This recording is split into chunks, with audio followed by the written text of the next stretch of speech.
Hello, and welcome to Change the Face of Yoga, teaching toddlers through golden oldies. I'm very excited to be talking to lots of yoga teachers who will explain their passion for teaching yoga to students with different ages, physical fitness levels, wellness levels, and different goals. They will explain the benefits of yoga for these students and will be including teacher tips and pose modifications. I am Stephanie Cunningham of Yoga Lightness, and I've been teaching over 50s for 10 years. So this area is my passion and the passion of many other yoga teachers that you will be listening to in this series. Thank you so much for listening, and let's get started.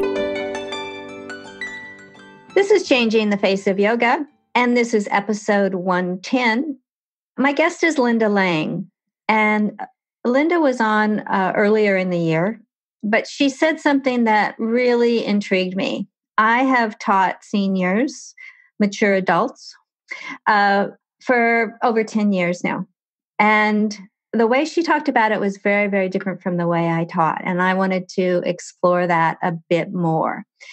I'm going to let Linda introduce herself, and then we're going to start in. So thank you, Linda, for coming on again. I appreciate that. And tell the listeners a little bit about yourself. Thank you, Stephanie. I started practicing yoga in my late teens. I was part of a generation introduced to yoga when the Beatles brought their guru, Maharishi Mahesh Yogi, to the United States. So my foray into Eastern philosophy and yogic practices began in my late teens and early 20s. I will be 66 years old this summer. I always wanted to be a yoga teacher, but did not become one until the late 1990s.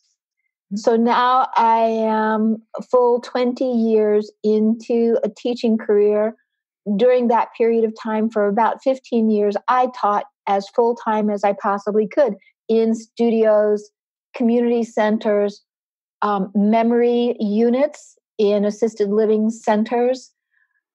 I worked for 8 years at the Center for Integrative Medicine at George Washington University, where I worked with patients in a clinical setting and taught medical students electives on yoga therapy so that they could learn how to embody the benefits of practice and then take it into their medical practices, knowing that they would affect far more people in the course of their lives than I ever might.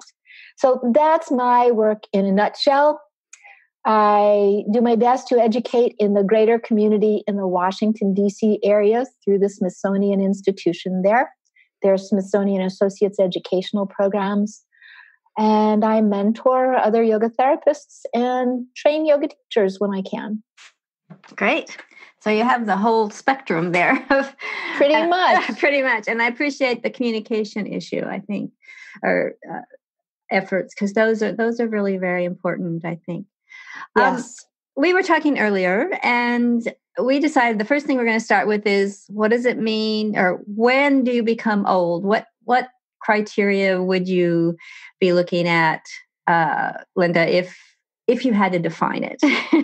Yes. Well, if I had to define it, I would emphasize the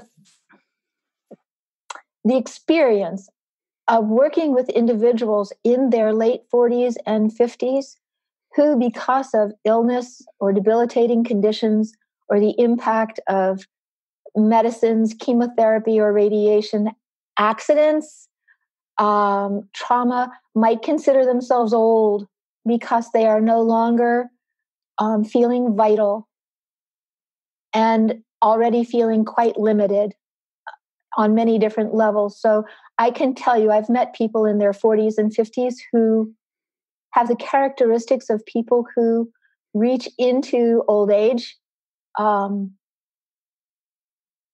begin to experience frailty on many different levels. I think of older students, quite frankly, as anyone over 60 years old is an older student. Which doesn't mean that I have not taught headstand to people in their 60s. I have. Oh, really? I have. So you can approach older students and people with potentially severe limitations in some ways, but continue to teach them asana practice in ways that raises the bar in terms of what they believe they can do themselves. So age is a huge factor, obviously, in what makes a student old, but I just wanted to be clear that some people really do feel quite limited when they're younger than that. Okay. And I think you brought up a really good point, which was self-limiting thoughts that Yes. it sometimes isn't so much what's actual as what you think it is. And I think that's an important topic that we might want to explore a little bit. Let's do that now. Okay.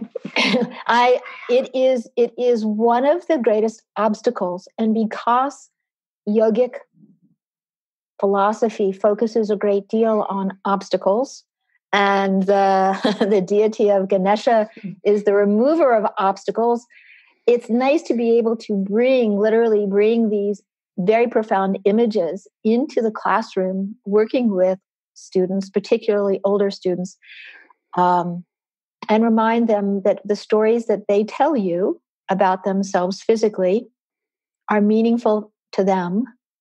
But when I hear people talk about what they cannot do or things they no longer do, I ask them to think about things in terms of, realistically, is it because you're choosing not to do it anymore, or because you physically cannot do it anymore? Really important to differentiate. Yeah. Because you know, Stephanie, as well as I do, that you start to do something in a class and somebody will say, oh, I can't do that. And then you give them some modifications and 30 seconds later, they're doing it.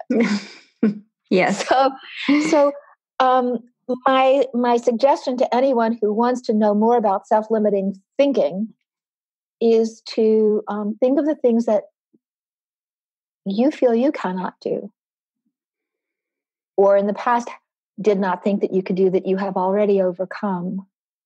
That's our job as teachers, working with people who are feeling very limited because of age. Our responsibility is to illuminate possibilities for them, to modify practices so that they can feel successful, but still hold out hope that they actually will be able to achieve something beyond what they might expect for themselves. You said in our earlier podcast that you actually help them set goals. I do. And could you kind of explain that and give us an example of what you mean by that? Yes.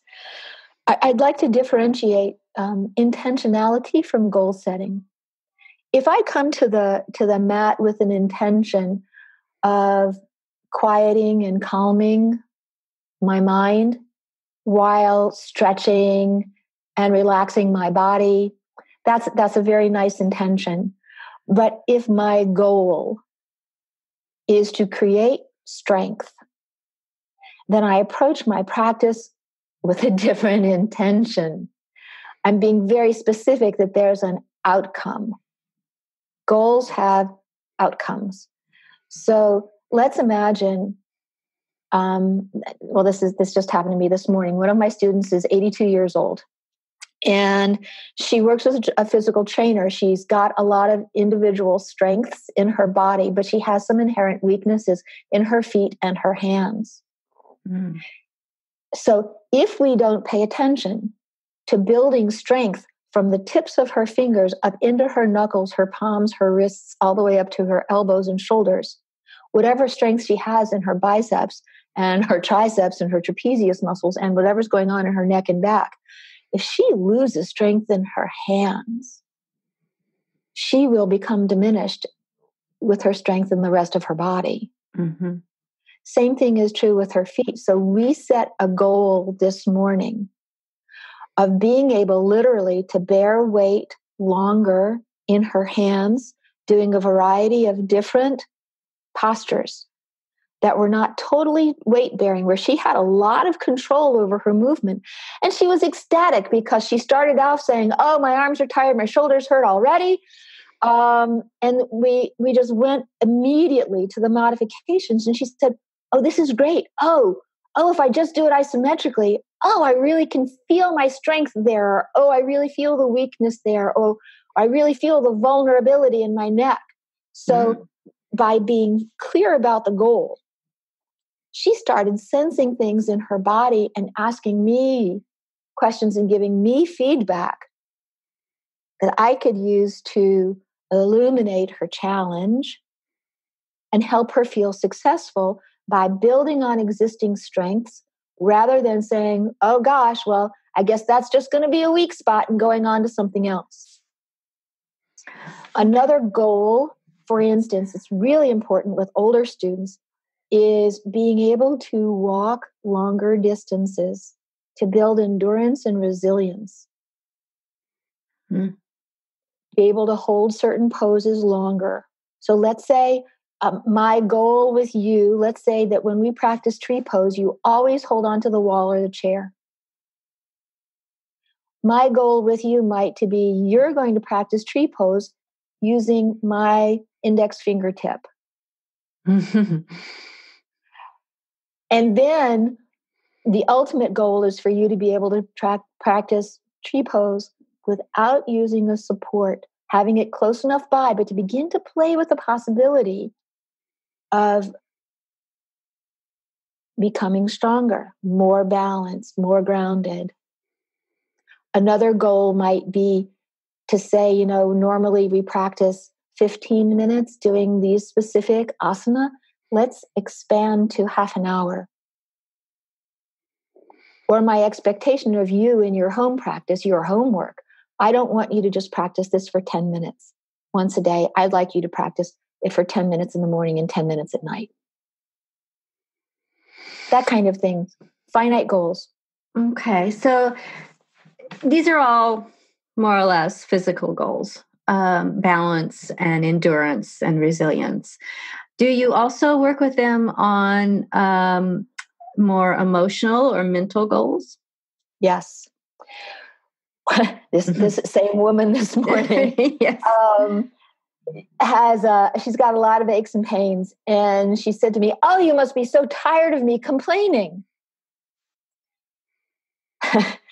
and I said, for me to grow tired of your complaining isn't really the nature of my experience with you. Your complaining is your way of communicating to me your frustration. And my question to you is what are you really frustrated with? So the goal setting that she and I have has to do with acceptance. She's 82 years old. She's going to have aches and pains. What I did tell her was that given the nature of what she complains to me about, I would take every one of her complaints. In the grand scheme of things, it's what she's complaining about is not so bad as I see it. And she wanted to know more about that. So I'm not afraid to open the door to inquiry kind of through a yogic lens. I'm not trained as a psychologist. But when someone says to me, asks me how I feel about their complaining to me, it's an opportunity. Another example of this is when she's in Shavasana and another student that I work with, their hands start speaking. You know what I mean? They get a little impatient and all of a sudden I see the hands starting to move. And so it's an opportunity during the Shavasana or a guided imagery to say, I notice that impatience is present. I see movement in your hands telling me that you're feeling restless. And then I'll give them some breathing cues.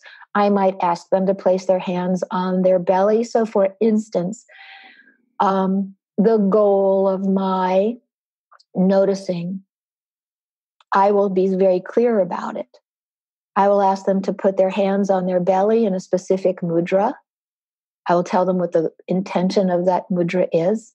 And that for me, it would be a goal, help them set the goal of calming and comforting themselves whenever impatience or restlessness is present. Okay, so you're basically giving them a tool to help manage that. Yes. Did you ever ask them or give them the invitation to kind of explore why they're restless during Shavasana?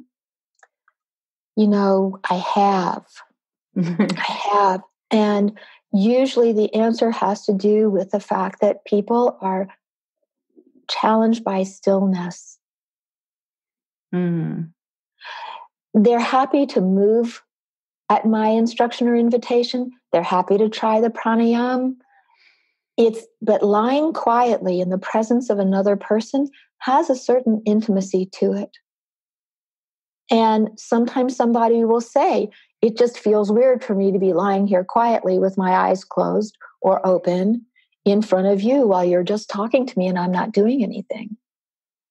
So the answer to your question is yes, I will ask them, but not all the time. Sometimes I will simply notice and invite them into the opposite of what I'm noticing. So if I notice restlessness, I invite them into patience by guiding them and giving them something else to think about. But yes, I think it's important to inquire as to where that might be coming from.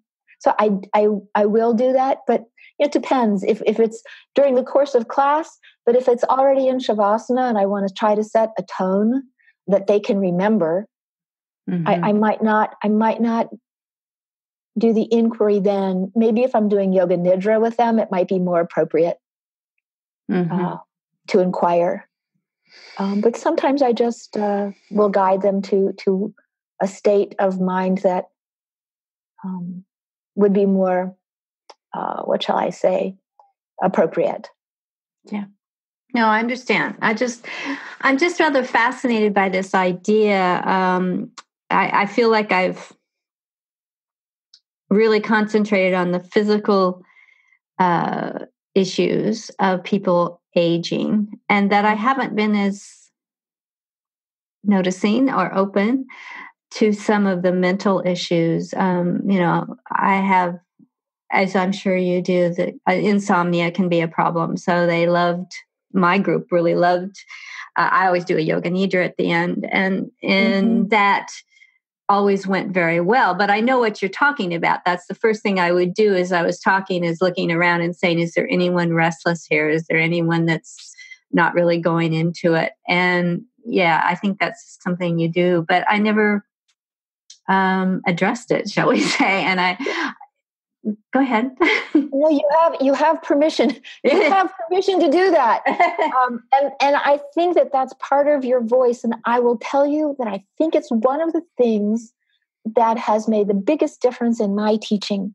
When I ask someone to come into bridge pose, I very rarely practice bridge unless it's at the end of a session, because that's just the sequencing that I like to use. Now, and it could be an hour-long session or it can be a 20-minute session. But bridge is always transition from an active, dynamic aspect of practice, moving into quieter, more yinful mode. So I always talk about transition in bridge. So bridge Setyabandha is a construction where your head and your shoulders are in one place, but your feet are in a very different place. And I might even invite them into a visual imagery of what that might be. But especially people of all ages, but especially when you're working with the older population, transitions are profound and rarely discussed. True. So in bridge pose, I invite them into the idea of this is a transitional pose from one part of practice to the other, just the way there are things in your life right now that are in transition. And I want you to savor this pose as a symbol of transition. And breathe softly, deeply, gently. And so I build the experience of being in bridge pose into something metaphorical. The other thing I want to tell you is that all of my poses, so imagine you're standing with people and they're in mountain pose, they close mountain pose. At the end of every pose, I have people close the pose. You bring your hands in front of your heart in Anjali Mudra. You close the pose and you keep your hands in front of your heart until you begin the next pose. Because every pose has a beginning, a middle, and an end. So let's say you're practicing eagle pose. And so your hands are together in front of your heart and you get the guidance to float into eagle. And very frequently people fall out of eagle pose. Mm-hmm. And then they step back in and they step out and then they step back in. But when it's over, it's over. And in a yoga pose, if you're practicing eagle and you lose your balance or control and you step out, you close the pose. It's just a pose. So you close it. And then we talk about control. And so over a short period of time, the person in your class or the people in your class all begin to acknowledge that I use the control I have at the beginning, in the middle, and then I learn to step out of my asana with control and I close the pose. But if I lose control, I just close the pose anyway.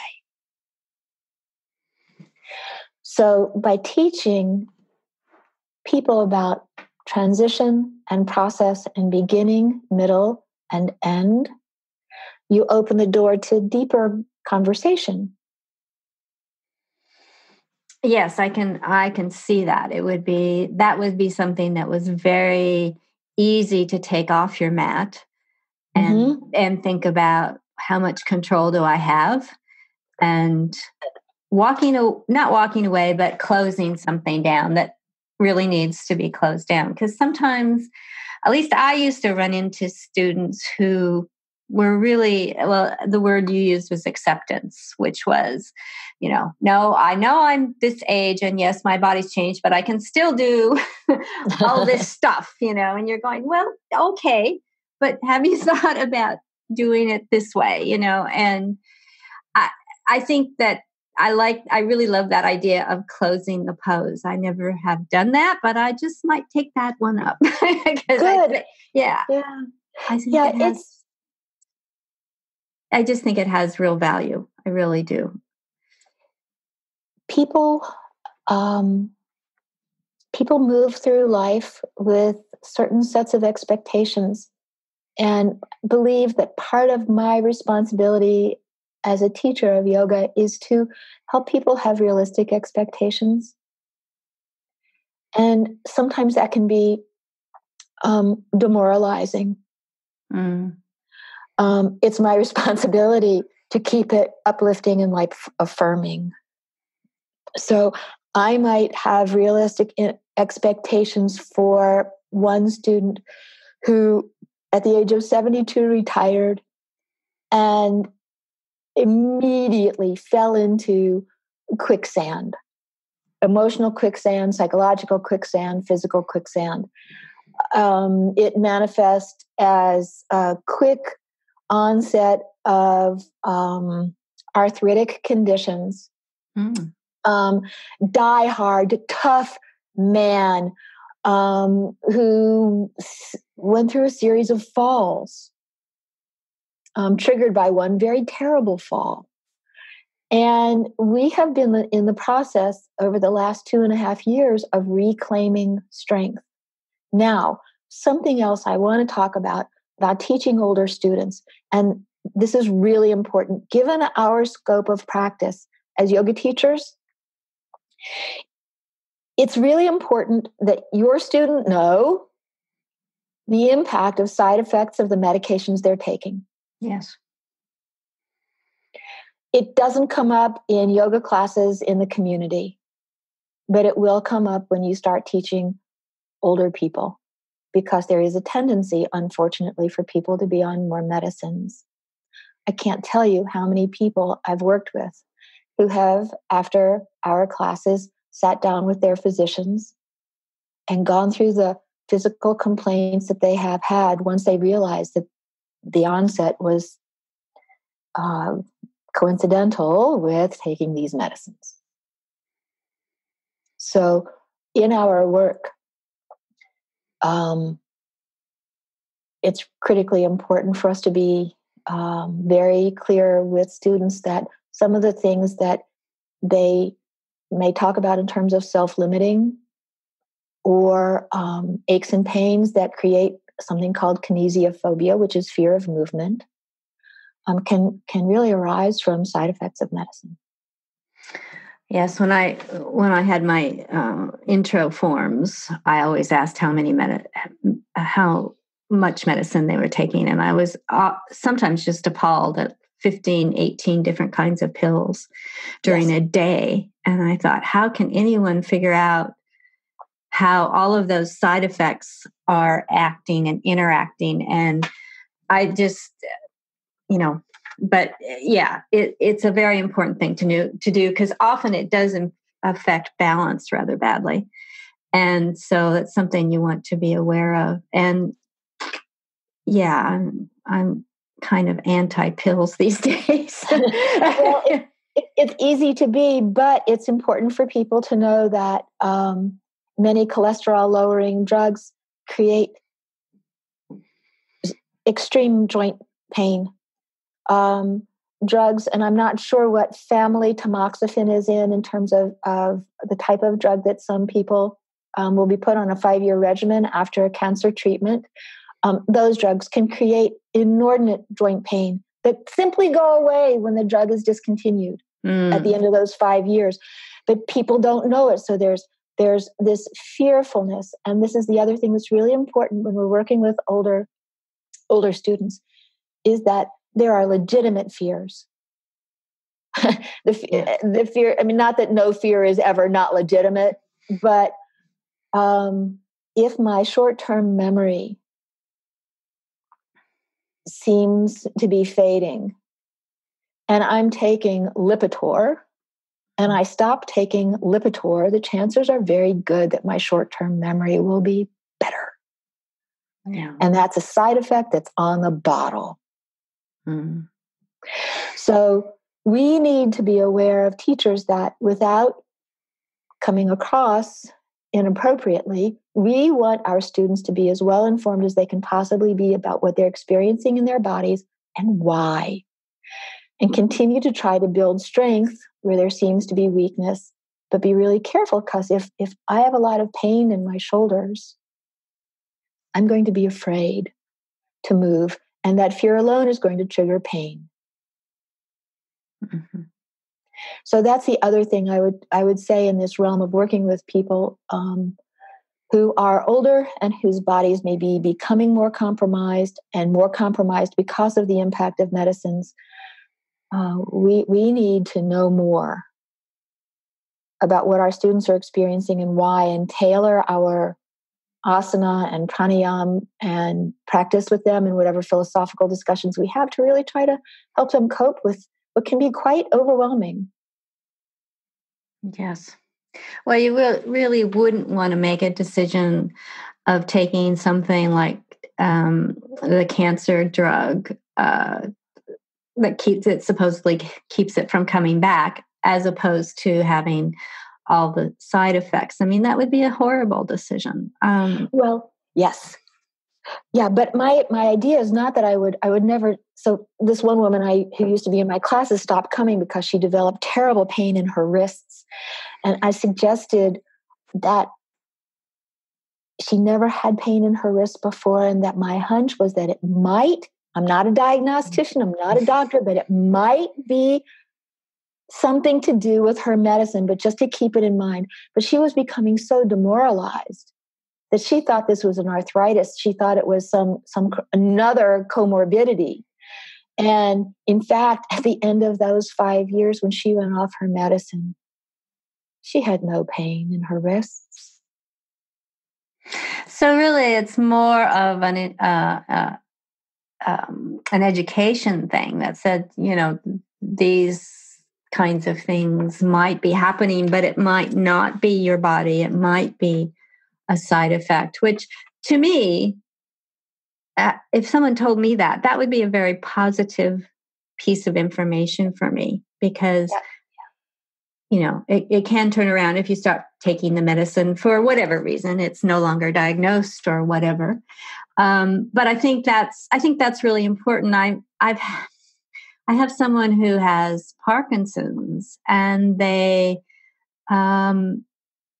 mental fog of Parkinson's, I sometimes think, has much more to do with the medicine than the actual disease. And so it's important to know that, yes, medicine is good, but there may be things that you also will be dealing with because of that. And I'm with you. I don't have that kind of background, so I can't say for sure, but I think it is something that just in general we as teachers of older people can say, medications do have side effects. Just be really, really aware of what's happening. Yes. And as you know, it can also get into sleep patterns. Oh yeah. It affects diet. It affects so much cognitive functioning. One other thing I wanted to talk about, didn't want to forget to talk about, is that especially with older students, when they present with a new ache or pain, or if you haven't worked with them before and they've got anything going on in their hips and low backs, this is really fun. Ask them when they think these symptoms started, and ask them if they've gotten a new car. Oh. The new car chassis are a little bit higher than many of the old frames. And so people have to step up a little bit higher and swing themselves into a seat that's a little bit higher. And I can't tell you how many times people look at me and their jaw drops open and they go, "Oh my God." And I literally go out to their cars with them and teach them how to get in and out of the car with less strain. And so that's taking your yoga off the mat. But if you think about balance, lunges, twists, all of those things are required when you get into a larger car. Mm-hmm. And when you go to get out of your car and you swing your leg and you throw one leg out and the other leg is following, the impact on people's knees is not to be underestimated. So I see my responsibility as a teacher, especially of older people, is to really think outside the box and think about, where else is this person moving? What are they doing on a regular basis that might be exacerbating pre-existing conditions or creating new ones? Yeah. No, that's amazing. I'm glad I always have old cars. I wish I could say that. Yes. Okay, Linda, this has been great. I love the way that you approach this. It's really different from how I do it, and I think I need to learn from you. But I really want to thank you. Is there anything else? I know you've been really good about bringing up stuff that you thought the listeners might be interested in and need to know about. But is there anything else that you would like to finish the podcast with that you would really like to explore in more depth, or just bring up a new topic? I'll tell you, quite frankly, one thing that drives my teaching, and I discuss it with students, is that, and it can come up many times during any class, people are frequently wondering how long, when, they wonder if, they wonder why. There's a lot of specific wondering, and I invite them into wonderment. So that when we're in an asana or we're practicing pranayama, the cues, the invitations, the language, the vocabulary, the cadence, the tone, is to inspire a sense of wonderment so that when they step out of, let's say, a more challenging pose or move out of a longer yin hold, that what they're left with is a quiet state of appreciation. Mm-hmm. So that's one thing. The other thing is that there are a great many things that we can know, but more things that we cannot. And so being able to embrace the unknown and the unknowable is really fundamental when I'm working with older people, because they want answers to questions that may not even be the right questions to be asking. So I try to create time in all of my classes for some type of dialogue driven by whatever's on the student's mind that I can then respond to through this yogic lens, where we're looking to find the extraordinary in the ordinary and approach the unknown and the unknowable with a sense of wonderment. Yes, I think that's really critical in that perhaps as we age, we do lose our sense of wonderment, and it's important to, what's the word? Cultivate it, shall we say. Yes. And what you do and what I do puts us in a position to shine a light on that path towards wonderment, just like any other piece of the landscape we want our students to dwell in. Excellent. Okay. Well, this has, as usual, been a fascinating podcast. I love talking to you, Linda. Thank you. Could you just give us a contact detail that you feel comfortable giving to the listeners if they have some questions or want to look at what you're doing? Or of course. You can write to me at Linda Lang, Lang, at, and it's 3 words, theopen-door.com. So the Open Door has always been the name of my sort of virtual studio. Mm-hmm. So it's THEOPEN hyphen or a dash, and then the word door, DOOR.com.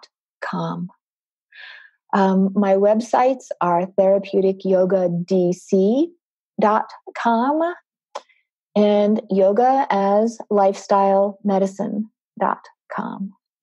Okay, great. So listeners, if you'd like to explore this a bit more, you want to look at what Linda has on her websites, I think you'll find that she's an incredible yogi who has really taken the precepts of what we all do and applied them in very interesting and creative ways. Thank you so much, Linda. I appreciate it so much that you came on again. And I think this is just going to be a great podcast. Podcast for older, or yoga for older people have been proven to be extremely popular. And I think this is just so many new ways to think about it. So thank you so much. You are so, so welcome. Thank you. Thanks. Thank you for that wonderful interview. If you would like to be a guest on Changing the Face of Yoga, please go to my website, www.yogalightness.com.au, and under the Changing the Face of Yoga tab, you can complete Be Our Guest form. After reviewing the form and finding it applicable to this podcast, we will send you a link to schedule an interview. Please download, review, and tell your friends of any podcasts that are of interest to you and to them. If you would like to contact me, send an email to info@yogalightness.com.au. And thank you for listening to Changing the Face of Yoga.